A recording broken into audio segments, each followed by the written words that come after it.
Hello, Gemini, Sun, Moon, Rising, and Venus. This is your tarot, rune, and oracle reading for the week of November 13th to the 19th, 2023. The rune that came out for you is called Sawilu, or Sawilo, and this is the rune of sunshine and happiness, and it's wonderful for your relationships. Definitely expect happy partnerships to emerge this week for sure. I feel like in the week previous to this week, the days before, or even during this week, any confusion or uncertainty that you had in all of your relationships, it's clearing up. Okay, so for example, I am seeing love and romantic connections. If you were sort of negotiating any sort of boundaries within your connection, or there was some confusion about someone's feelings, I see feelings being declared. I see intentions coming forward. I see boundaries being laid. Everything feels crystal clear and there's no more confusion. Also, in all other relationships, like if you were waiting to hear back about a diagnosis of some sort for a family member or yourself, you will be getting that information medically this week. I am seeing that as well. And it'll give you some more clarity on how to move forward, which is just such a good peace of mind.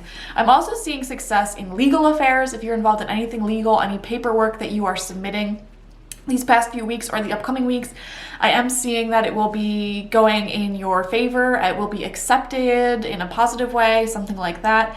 And overall, just happiness in career, life itself. It's literally the sun. The sun rules over everything. So it's just such a wonderful rune. Honestly, Sawilu is one of the best runes to receive in a reading, and this will be a very lovely week ahead. Next, your oracle. Your first oracle is love, all right? It's a great week to be in love. What can I tell you? I mean, this is your reading.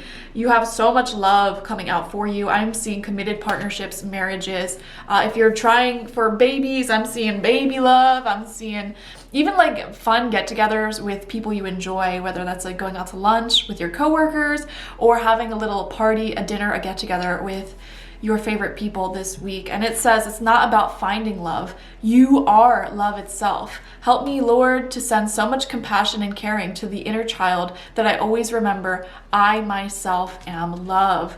So you are the source of the love that you experience in your relationships. You're not actually experiencing love from other people. You are experiencing your own bodily reaction to the people in your life. So when you feel so loved and just in love with others, that is not actually their energy being sent to you. That is you experiencing your own energy. And they're just a reflection of that love. You get what I'm saying? So that's kind of what this card is saying. Like, you had the love all along, and you can tap into this beautiful love at any point, whether you're single, in a relationship, going through hard times, going through easy times.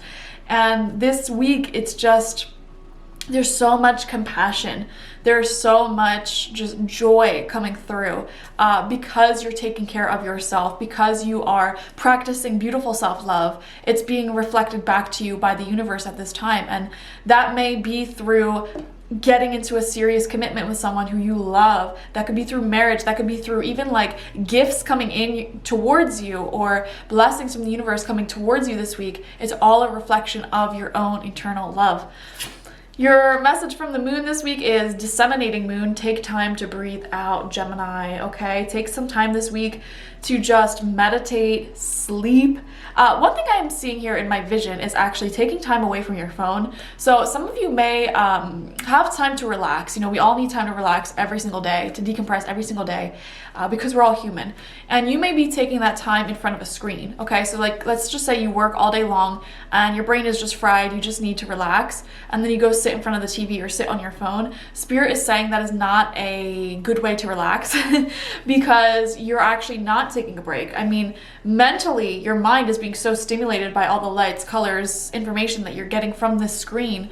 Spirit's saying take time away from your technology this week, okay? So that could be like, your relaxing break may actually be something like cleaning the house or going for a walk, or just getting out into nature, getting out into the real world, going out to a cafe with some cherished friends or something. I don't know. So take time away from technology is what I'm seeing in that card. We're gonna get 6 cards, 2 rows of 3 from the Good Tarot this week. First card out for you is the 6 of Air in reversed. And we see a little ship in the sky headed towards calmer waters, okay? Now this is in reversed, so what this is telling me is that in previous weeks there has been a little bit of chaos and confusion, which we picked up on, okay? I am seeing confusion in your relationships.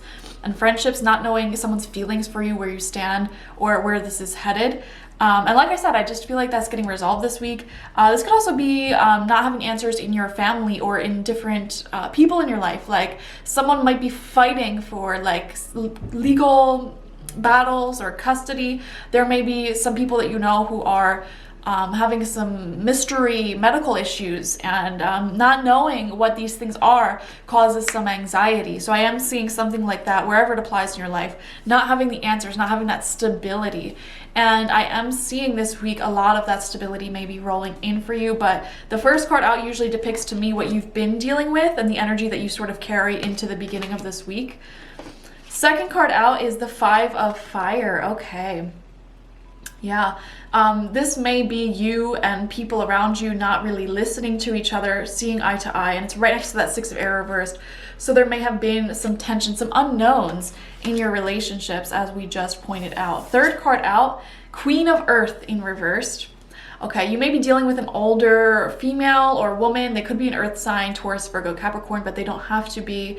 And this is someone who is quite stubborn. You know, they're not going to listen to your opinions on anything, even if you're right, and that could be quite frustrating, and especially coming out next to the Five of Fire, which is a card of sort of like arguing, competition, things like that. It's like there's someone in your life who you just can't help them, you know, they're just too stubborn. For example, I keep coming back to this example of like a family member going through some sort of health problem or addiction or something. It feels like a health problem though. And it's like, no matter how many times you explain the signs to them, you know, it has to be their choice to heal. It has to be their choice to make better decisions, okay? And it doesn't even have to be physical. It could also be mental health, you know? Someone in your life may be going through mental health issues and it's really taking a toll on your relationship, which happens. But the thing is, unless they decide to get the help that they need and work on themselves, you know, there's nothing you can do. You can lead a horse to water, but you can't force it to drink. You can tell someone all the steps they need to take in order to heal, in order to grow, but you know, they're the ones that need to take those steps, you know, and if they choose not to, I get how that could be frustrating, because it's like, here I am dealing with you who's dealing with this problem, but that problem is affecting our relationship. So when you refuse to get help on that problem, it makes me feel like that you don't value the relationship, that you don't value how I feel in this. And so you never want to say like that you're going to break up with someone or give up on someone because they have some sort of mental health issue or just regular health issue or addiction that they're not working on. You know, people don't like to, I guess, back away from someone for those things that are seemingly out of that person's control. But it is totally justified to back away when that person knows that there's an issue and they refuse to do anything about it. And I have had many friends in my life who refused to work on mental health issues. And those mental health issues just blew a hole in our friendship, in our relationship. It's exhausting. It's exhausting. And like, I would give those people, I gave them years, I gave them months. And you know what? It was starting to give me mental health issues because now I'm stressed out dealing with your issues. And it's like, you have to have boundaries up, you know? I think we need to sort of get rid of that notion that, you know, just because someone's going through a hard time doesn't mean, you know, you need to stop being their friend. Like, no, I disagree with that wholeheartedly, to be honest. I've been through mental health issues in my own life. And, you know, they definitely have affected my relationships from time to time. But you know what? I eventually would reach a point where I would get help for said mental health issues or, you know, overcome them. And then be like, hey, I suck to you. I see why you don't talk to me anymore. Let's repair this. Let's fix this. So, I mean, I don't know. That's my hot take on that. But I am seeing someone here who's a little stubborn. And you know what? Don't lose sleep over someone deciding to actively choose something that is not good for them, okay? Like, if you know, it's like I keep coming back to like a vision of like a stubborn older family member, and it's like they have diabetes, they have heart issues, they just had a heart attack, they just came out of the hospital, and then the first thing they do is like stop to the store and get like a soda and some candy, and it's like, this is what got you in the mess in the first place. Don't you think maybe you could like take a break? And it's like, no, there's nothing you can do. Nothing you can do. You know, I like people who go through a whole lung treatment and then they get out of the hospital and they start smoking a cigarette, and it's like, you're helpless. Like there's nothing you can do for people like that, Gemini. So don't lose sleep over it. You know, at the end of the day, everyone has their own free will to do with their life what they want. And you know what? If it makes them happy, then oh well, you know, that's that, I guess. Second card, or second row out, fourth card is the Four of Water. Interesting. I want to see what card is next to this. The Four of Cups, Four of Water, was always a very like elusive card to me, because it's just like, I always feel like it's like you're not seeing the full potential of what a person, an opportunity could be just yet. So Four of Cups, Four of Water, whenever it comes out, it tells me there's an opportunity or some sort of relationship in your life right now, and you don't even realize how big this can grow, how fast this can grow. So someone or something may be taking you off guard by how fast and how quickly it unfolds and manifests. So that's what I'm picking up on. But let's see what's next to this. Fifth card, Eight of Earth in reversed. Interesting. Now, this is a card of working hard towards your dreams, doing something repetitive over and over and over again, building up that momentum. And, you know, this gives me the idea of like, improve yourself just by a little bit, improve your craft or what you do by a little tiny bit each time you do it. And over time, those little steps really add up quickly, like so quickly. So Spirit just wants to remind you, they're taking you by the face and they're saying, listen, just do the little improvements, do the little things. You don't even realize how quickly this will build up. It may not feel like it. You know, you may do a small little workout at the gym every day, for example, and you're only there for like 20 minutes. And you're like, this is all I can do right now. This is all I can give. But you know what? That 20 minutes is better than 20 minutes not doing that. And you may feel like you're not making progress, but I tell you what, in a few weeks' time, you're going to feel the difference. You will see the difference in a few months' time, a few years' time. You could have changed your entire life and the entire trajectory of your life, and you don't even know it. So it's all in the little details. Life itself is about the little details. And this message has been coming through recently, like in the past few days. It's a newer collective message. I feel like as a psychic, I do tons of tarot readings every single day. I always feel these collective messages that the universe gives so many different people.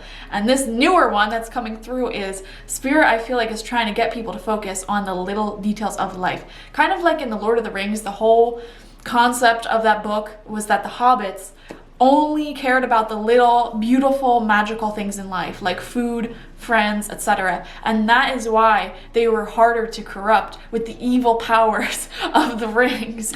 And I don't know, that's an example, but Spirit is trying to get people to focus on these little beautiful things about life. And you know, I just heard a quote the other day. I'm gonna butcher this, I'm not gonna remember it, but it went somehow like, the best and easiest way that I became a millionaire was by trying to not go back to being poor as opposed to trying to be rich. I butchered that. It was a story someone was telling though about how they got rich. They weren't striving to be rich and have this luxurious, beautiful lifestyle of like sports cars and, you know, beautiful people and whatever the heck you do with your money. They stopped making that their goal, and they made their goal that they never want to go back to being in poverty. They never want to go back to being poor. And because that was their new goal, they actually started doing things like really having fun and appreciating the small wonders in life. So instead of going on luxury vacations to the Caribbean or whatever, they would just, you know, have a ball going like skiing or like sledding with their kids or with their friends or whatever, you know. And it just makes me think, because I grew up with like no money whatsoever, and I had a ball when I was like a teenager, young adult. I still am a young adult, but like we did stuff for fun with no money whatsoever. Like when I was a teenager, we used to literally just like get drunk and go on walks, like literally go on hikes, because that's all we could do. We couldn't afford anything. We couldn't even afford to go shopping or like hang out at malls. Like it was just miserable because none of us had money. So we would literally do stuff like that, or I don't know, we got into a lot of stuff, and still to this day, you know, I was just talking to someone, and they have all this newer time off because they got a new job, and they were like, yeah, but like I can't do anything because I don't have as much money as I used to have. And I'm like, bro, like we just went and sat in a cafe and talked for like hours, and then went on a walk towards a pond and took like cute photos of each other. And like, that was so fun, you know? And I feel like the Eight of Pentacles, Eight of Earth in reverse, is showing that like you don't need a ton of money to have fun. And in fact, you know, sometimes the smaller pleasures of life is really what makes a person happy. You know, having a house to clean brings me such joy. Like, I love cleaning. You know, just literally having a short little 20-minute car ride with someone every day can make your day, because you like talk, you have fun during that car ride. So find happiness in those little moments. There will probably be a lot of moments like that this week. Sixth card out is the Ace of Air in reversed. And you know what? This is communication, but it's being blocked right now, which is really interesting. You know, from this reading, we have the Love card, we have Sawilu, we have Four of Water, Ace of Air reversed, Six of Air reversed. I feel like there is a message here of communicating your feelings, of you being more open about love and telling people how much they mean to you and showing that through your actions as well, definitely. So try not to fall into being a Queen of Earth reversed, which is very like stingy with love and affection. You know, try to, you know, take time away from the technology, show love to the people around you, and appreciate them for being in your life, even if you don't always see eye to eye on everything, even if you're not perfectly compatible. I think it'll go a long way. You know, even just showing a little bit of love to yourself through action or word, or a little bit of love to your goals, you know, by like 5 minutes here, 5 minutes there, working on it will go such a long way. And Spirit's asking you to put in that effort. Because again, it'll go such a long way. So thank you, Gemini, for joining me. Watch for your sun, moon, rising, and Venus signs this week to get the fullest overview of this week ahead. And if you want a personal reading with me one-on-one, the link to that is always in the description box, spiritpsychic.org. I also offer my Goddess Energy Intention Oil there and my spiritual life coaching sessions there. Also, like this video, comment how it resonated down below. I would love to hear it. And if you want a or I just said that. Yeah, subscribe. Bye.